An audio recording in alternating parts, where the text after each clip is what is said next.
welcome to this next episode of our lecture series on elementary quantum mechanics. In today's episode, I will take up hydrogen atom. In fact, this is my first part of 3 episodes dedicated to an understanding of quantum mechanical nature of hydrogen atom.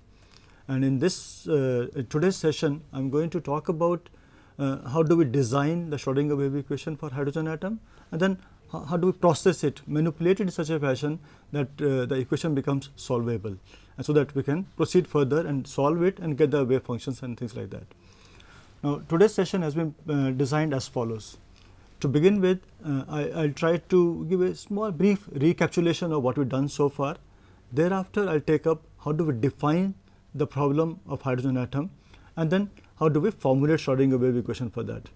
Thereafter, I'll take up that how do we separate this equation which we get for hydrogen atom into 2 parts, one corresponding to the center of mass movement, and second of the relative motion. We will talk about why of it and how of it, and thereafter we will take up that how do we transform the equation what we get thereafter into polar coordinates. There again we will take up why do we need to do so and how do we do that, and towards the end we will try to see that this equation what we get in polar form, how do we make it even further simplified by separating into 3 different equations, what is called as a separation of variables. There again I will try to raise the question of the kinds why do we need it and how do we do that, and towards the end we will try to sum up what we do today. Let us make a beginning by recalling what we have done so far. You will recall that in the earliest episodes we demonstrated the inadequacy of classical mechanics, and that we did by seeing that how was it inadequate in explaining the results of a number of experiments. Thereafter, we brought in the concept of quantization of energy and radiation and showed that how could these explain the microscopic phenomenon that could not be explained by classical mechanics. That means we had a way out, we moved forward from classical mechanics. Then in the process we realized that, or rather we showed in a way that the classical mechanics and quantum mechanics have different areas of applicability. That is, the classical mechanics works well for macroscopic systems, whereas quantum mechanics is more pertinent for microscopic systems. And thereafter we took up 2 more significant consequences of quantum mechanical nature of microscopic world, and they happen to be the wave particle duality and uncertainty principle. And thereafter we described and discussed various postulates of Schrodinger wave mechanics. That's a main workhorse for our this particular course we are doing here. That is, we worked on the postulates and then saw that how can this be used to describe the behavior of microscopic systems in a quantum mechanical way. Thereafter, we have taken so far 2 model systems, one particle in 1-dimension box and the second one was particle in 3-dimension box, just to see what is the operative part of quantum mechanics, how does Schrodinger wave mechanics work, how do we make use of it in solving problems of microscopic world. Having done that, now we are equipped to take up our first true chemical system, because the system we dealt so far were model systems. Now we want to take up an actual chemical system, and we start with hydrogen atom. We will see that when you try to talk about hydrogen atom, it is better to talk about what is called as hydrogen-like ions. If you just really ask, hydrogen atom essentially is there is a nucleus in the center and there is an electron there. So, this is a 2-particle system.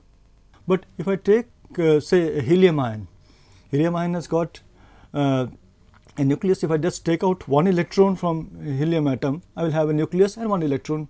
Similarly, I can do for lithium ion, lithium 2+ ion or beryllium 3+ ion.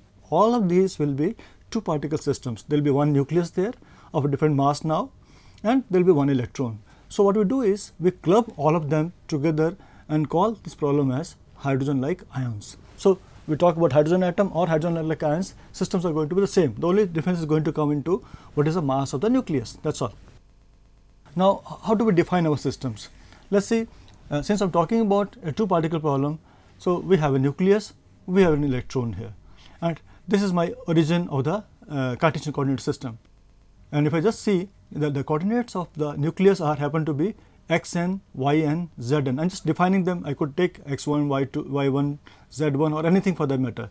So, I take it as xn, yn, zn, and for electron I take it to be xe, ye, ze. So, the two particles I am defining, because essentially my hydrogen atom is in a 3-dimensional space.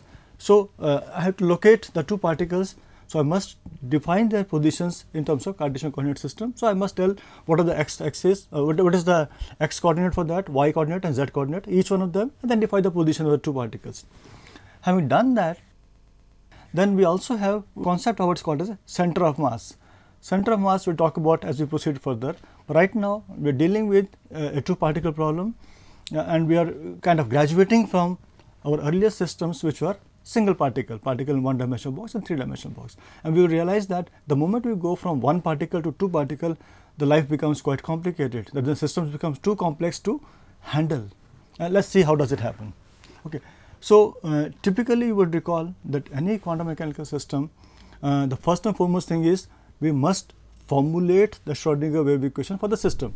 So, this is no exception. So, we have to do the same way, that our Schrodinger wave equation is nothing but your h psi is equal to E psi, where h happens to be Hamiltonian operator, psi is the wave functions over there, and E is the energy for the system, and psi is again the wave function.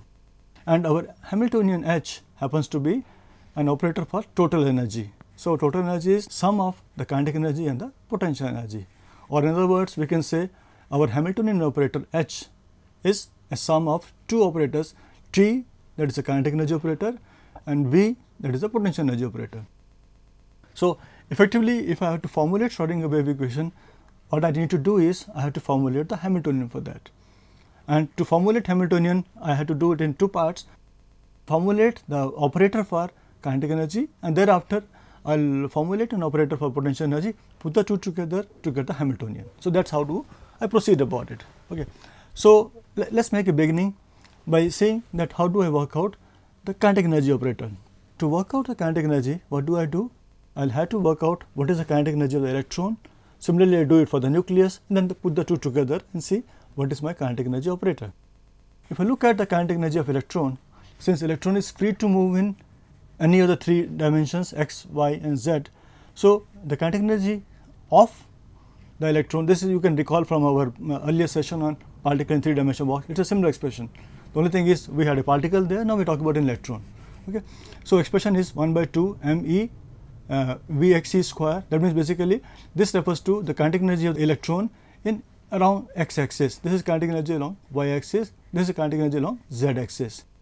But you would recall that this expression can be simplified if I just multiply and divide by the mass of electron. When I do that, what I get is that I get a term like me square, Vxe square, and similarly for y and z terms. And mx Vx is nothing but your momentum along x axis. So, I can simplify the expression to be 1 by 2 me Px square, Py square and Pz square. That means there are 3 momenta along the 3 axes. Now, we know that once I get expression of this kind, I can substitute the momentum by the corresponding quantum mechanical operators. When I do that, I get an expression of this kind, that is my kinetic energy operator for electron happens to be 1 by 2 me, and this is my substitution for my Px, that is minus iota h cross del by del x squared. Similarly, for the y and the z, okay, that is my Py, this is my Pz. When I do that and simplify a little, what I get is an expression of this kind. That means I can take minus iota h cross square of that. When I take it out, it becomes minus h cross square by 2 me. And the term in the bracket here I call as a Laplacian operator. That is we did in case of particle in 3-dimensional box also. So, the operator for kinetic energy of electron comes out to be minus h cross square by 2 me del E square, where del square happens to be del 2 by del x E square, and so on and so forth for y and z dimension. So, that is a simplified expression I get for the kinetic energy of electron. Similarly, I can do it for the nucleus part also. Everything remains the same. The only thing is we had electrons kind of mass and the coordinates. Now, we have got the mass and coordinates of the nucleus. So, we have got mn here, and this becomes xn rather than xe.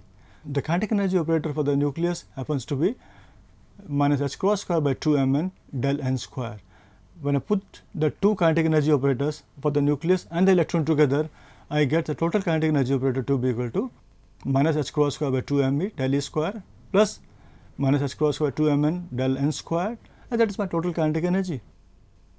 Then I move on to the potential energy, and we know that since nucleus is positively charged, electron is negatively charged, so the two will have a Coulombic interaction, and the expression for the potential energy will be equal to minus of z e square by 4 pi epsilon naught r, where epsilon naught is the permittivity of the vacuum and r is the distance between the two particles. Hamiltonian was nothing but the sum total of the kinetic energy operator and the potential energy operator. I substitute the two back, and what I get is my Hamiltonian comes out to be minus h cross square by 2 m e del E square, and this is for the nucleus part, and this is my potential energy. So, that is the Hamiltonian I get. Once I get the Hamiltonian, my Schrodinger equation is almost done. And what is my Schrodinger wave equation for particle in hydrogen atom or hydrogen like ions will be something like this. That is, you have got, this is my Hamiltonian, H will have psi, which will be a function of x e, y e, z e, x n, y n, z n, that is the coordinates of the electron and the coordinates of the nucleus. So, what we have done so far? What we have done is, we have been able to formulate the Schrodinger wave equation for a two particle problem or the problem of hydrogen like ions, and this equation is little complicated. Let us see how is it complicated, because if you just look at it closely, we find that this equation has got 6 variables. Mind you, when we did particle in one dimensional box, we had only one variable x, that is all. The moment we went on from one dimensional box to 3 dimensional box, we had 3 variables x, y and z. We could sort it out still, but now we have an equation where there are as many as 6 variables, 3 coordinates of electron and 3 for the nucleus. And also when we have got the energy term here, the energy term here actually is made up of 2 components. One, the translation energy, that means the atom per se is moving along, is undergoing what is called a translation motion. And also what we have is, we have a nucleus and we know that electron is moving around the nucleus. So, there is a rotational motion and there is a translation motion. So, the energy put together will be sum total of the 2 energies. And if you really ask me what do we actually need, what are we looking for? What we are looking for is that how does the electron behave in the atom? That is, I am not concerned about that where is the atom, is it here, here or here. I am concerned about if the atom is somewhere, how does the electron behave outside the nucleus. So, that is my concern. So, I am not interested in knowing the translatory behavior of the hydrogen atom or hydrogen like ion. So, what do I do? And also what happens is, since there are 6 variables, so solving such an equation becomes quite cumbersome. It is almost not possible kind of a thing to get true solutions of this kind of an equation. And more so, if we get the results of this equation somehow, suppose we use a lot of computational power and solve the equations, the kind of results we will get will not be of much use to us, because that will have a component of translation energy which we are not interested in. So, what do? We try to sort out what is not required, we remove that and we continue with what we actually look forward to, what we actually need here. And the way out to that is that we define 2 new sets of coordinates, because you remember that our concern is that I am not interested in the translation motion, I am interested in the relative motion. That gives us a clue of what to do. What we do is, we define 2 sets of coordinates, one what is called a center of mass. Essentially, I am dealing with a 2 particle problem, there is a nucleus, there is an electron there. What I can do is, I can resolve this, make it, reduce it to a 1 particle problem. That means, I talk about a center of mass, and as per our basic physics, we know that according to law of moments, center of mass will be very close to the heavier particle of the 2, and in this case it happens to be the nucleus. Now, we define new sets of coordinates. One, say this is my nucleus and we got an electron here. We define center of mass, and center of mass will be very close to the nucleus, and the coordinate of that we call them as capital X, capital Y, capital Z, just to indicate that they are center of mass coordinates, and they are defined as follows. Similarly, we define what is called as the relative coordinates. Relative coordinates can be imagined as that instead of my origin being at 0, 0, 0, I put my origin at the center of mass or at the nucleus, which are almost close to each other, and then define where is the electron relative to the nucleus. Okay. When I do that, so I get this is the way I can define my relative coordinates. So when you do that and then transform the equation, it's a little elaborate exercise. We will not be getting into how to do that. What's important for us is to understand that this equation, which is having 6 dimensions, 6 variables, can be reduced, can be transformed into an equation which again has got 6 variables, but the 6 variables are such that 3 of them are for the center of mass and 3 are for the relative coordinates. And then what we do is we use our, if you remember that earlier trick of ours when we learned in the context of particle in 3-dimensional box, that if we have got an equation, there is a way of what's called as separation of variables. You can separate the equations, and same thing we do over here, and we get 2 equations, one for the motion of center of mass and second one for the motion of the particle of reduced mass moving around a fixed center. Now, out of the 2, let us see what are the kind of equations we come across. The equation 1 is something of this kind, which is similar to what we had in case of particle in 3-dimensional box, exactly the same equation. It has the same connotation now. Okay. This describes the motion of a free particle of mass m, that is the sum of the 2 masses, mass of electron and the nucleus, and the energy E t happens to be the translation energy, that is the energy associated with the free movement of the center of mass. And this problem we have already solved. You will recall that particle in 3-dimensional box. And since this concerns the translatory motion, which we are already solved and we are not interested in that. So, what we do is we look forward to what is the second equation we get, like this. It is minus h cross square by 2 mu. Mu happens to be the reduced mass, which is defined as me into mn by me plus mn. That is a reduced mass. That means we are talking about how does an electron having a mass equal to a reduced mass moving around the nucleus. That is what we are interested in. And if we look at this equation, what you find that this equation has got, we got del 2 psi by dx square, del 2 psi by dy square and dz square, but this x, y, z are the relative coordinates. And we have got an expression here which is the potential energy term, and we have got psi x, y, z and so on, and again we got energy and then psi x, y, z. So, what we get is we get an equation which is in 3 variables, x, y and z, they are the relative coordinates. And also this gives us that description of a single electron having a mass equal to a reduced mass and having charge of minus c, moving around at a distance of r about a stationary nucleus, having a charge of plus ze. So, and that is what exactly we are interested in. So, we need to solve this equation to get the behavior of electron outside the nucleus in the atom. When you say that we can talk about this equation, how is it justified? Essentially, if I want to understand the behavior of hydrogen atom, or how does the electron behave in hydrogen atom, I need to solve this equation. This equation which concerns about the relative motion of electron outside the nucleus. We have been able to get over one big problem of ours, that is from an equation which was in 6 variables, we have been able to reduce it to one which is of 3 variables. But the problem is still not over. Let us see how. What we see is that this equation, if I try to solve, we find we can rearrange this equation and we get an equation which is in 3 variables, fair enough. But this equation, despite the fact it is in 3 variables, it is still not solvable. The reason, the culprit here happens to be this small term here, and this term is the one which concerns the potential energy. Because if you remember that in particle in 3-dimensional box, what we had was, we had an equation talking about the translatory motion in 3 different variables. We could separate them all and we can get 3 simple equations to solve. But here what we have is, if we make such an attempt over here, we find that this small term, or rather this small bit here, that r, the distance of the electron from the nucleus, becomes a trouble creator, because r actually contains all the 3 terms, x, y and z, all the 3 of them. And when I try to solve this equation or separate this equation into 3 simple parts, it is not possible at all, because we do not know where does this r go. Does it go with x part of it, or the y or the z or each one of them, we cannot solve it. We cannot separate this equation into the simpler equations and solve them. So, we are again stuck.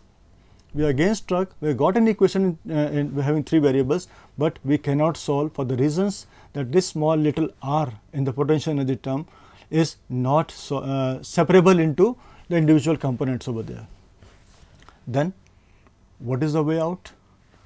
That is, we transform our equation from the Cartesian coordinate system to what is called as the spherical coordinates or the polar coordinates. Now, why so?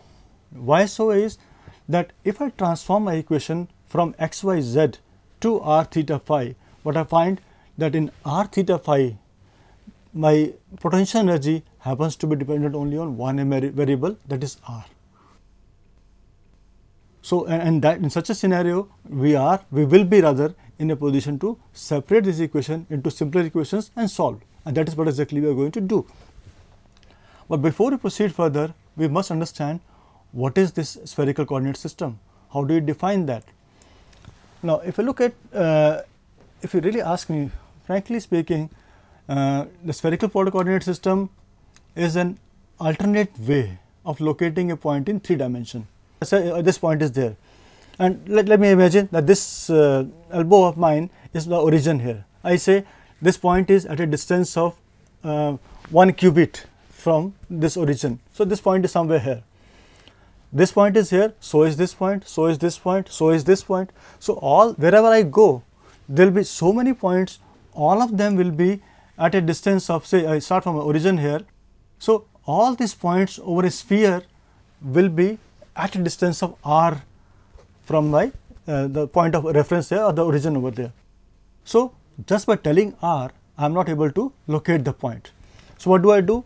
I say, okay, this point is at a distance r from the origin, and it is inclined at an angle theta with the z axis. So, this is my z axis, or this angle is this point is inclined at an angle theta here. So, when I do that, so this is my z axis, I am somewhere here. My distance is r, angle is theta. So, I am here, I can be here, I can be here, I can be here, I can be all around here. That means, if you really ask, we can the whole cone I can transfer. That means, if I am somewhere here, this is my point r. So, this point also is at a distance of r and making angle theta. So, all these points which are over this cone, they all will make an angle of theta and will be at a distance of r from the center. That means, by defining this, by kind of specifying these 2 coordinates r and theta, I am not able to locate my point as z. What do? I need at least one more point, third coordinate or third variable, and that happens to be phi. That means, this first one was r, second is the inclination is theta, then we got third coordinate as phi. What does this tell me is that phi is the angle which is made by the projection of this point here. If I just take this point, draw a projection here on my xy plane, what I find is this line here is at an angle of phi from my x axis. Now, there is only one and only one point which will be ascribing to these 3 variables, because there is no other point which will be making that means the projection from which will be making an angle of phi from the axis as defined over here. That means, what I have done is I had a point in 3 dimension. I could locate in terms of Cartesian coordinate system by defining what is the x, what is y and what is z. Or in the spherical coordinate system, what I am doing is I am defining the distance of this point from the origin, and also I am defining what is the inclination of this point vis-a-vis the z axis, and thirdly, if I drop a perpendicular projection from this on my xy plane, how much of the angle does it make with the x axis. Okay. So, when I do that, so essentially I am able to locate this point. We can extend our argument further. When we do that, what we get is we get a Schrodinger equation in polar coordinates. Let us see how does it look like. What we see is this is minus h cross square by 2m mu r square, where mu is the reduced mass of electron. Then we got r terms here, some theta terms, and we got phi terms, and then this is my potential energy, which happens to be only dependent on one variable, that is r. And then of course, we got psi, which depends on r theta and phi, and then this side we got energy. And then if I just see it here, this whole term here is nothing but your del square, similar to what we had in case of Cartesian coordinate system. So, our Schrodinger wave equation becomes very simple. It becomes minus h cross square by 2 mu del square, and del square happens to be this elaborate expression here. We are not interested in what is the expression, what significance of this is important for us. And this is my potential energy term. We got wave function which is dependent on the 3 variables r, theta and phi. We got energy, and then there is a wave function there. So, we got an equation which is dependent on 3 variables, the polar coordinates r, theta and phi. And now we are having an equation, we are dealing with an equation which can be solved, which can be separated into 3 different similar equations there. And what we do is, you would recall from our earlier understanding of particle in 3-dimensional box, with the same exercise we are going to repeat over here. And you will remember that there are 3 steps in that. What do we do? As a first step, we express the wave function psi as a product of 3 functions, each dependent only on one variable, that is psi, which happens to be a function of r, theta and phi. We assume that it is made up of 3 wave functions. One we call it as capital R, and which depends on the variable r. Then we got a theta wave function which depends on the theta variable, and the phi which depends on phi, and overall wave function is the product of these 3 functions. That is the first step to do that. Same thing what we did in case of particle in 3-dimensional box.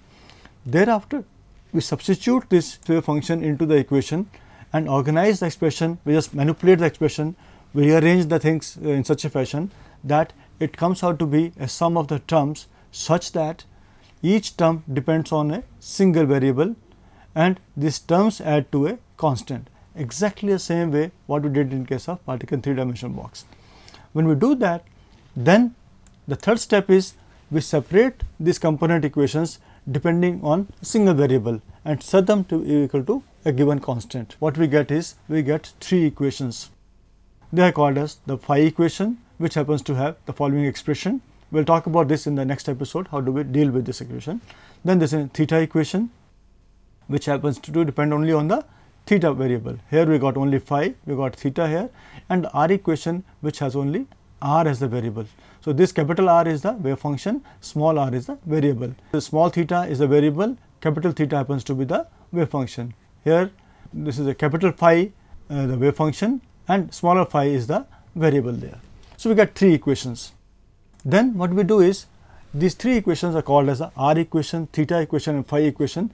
These are solved separately and their solutions are put back to get the overall wave function. That is, we first get something of r, we get theta, we get phi, all these functions what we get individually, put them together, take their product, and that happens to be our wave function. So, let us quickly sum up what we done today. What we done today is that in this episode, we have briefly reviewed our earlier episodes and defined the problem of hydrogen like ions and formulated a Schrodinger wave equation for the same.